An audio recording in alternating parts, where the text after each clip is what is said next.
So today I'm going to talk about visual representations of numbers for the purpose of teaching addition.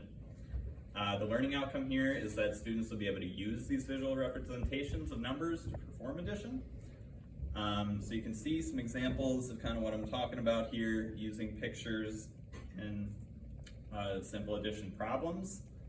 And this is kind of what I have experience with in teaching math. We use these a lot in transitions.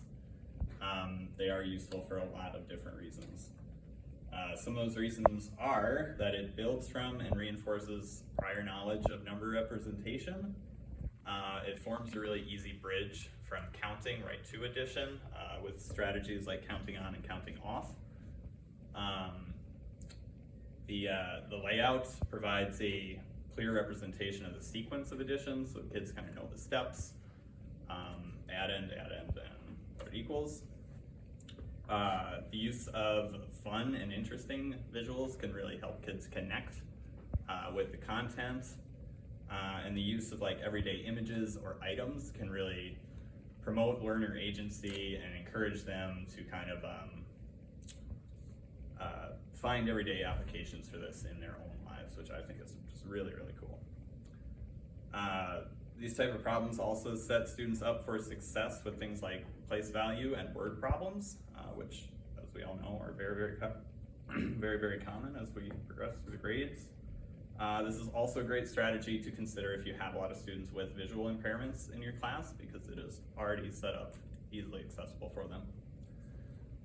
So some of the more back-end stuff over here about this technique is that it's part of a larger approach called CRA, or Concrete, Representational, and Abstract, which is really the idea of teaching kids the ability to use numbers, both in terms of a quantity of something that they can hold tangibly, a representation like a picture or an image, and then moving into abstract, which is numbers and equations, which is really where they get into more complex math.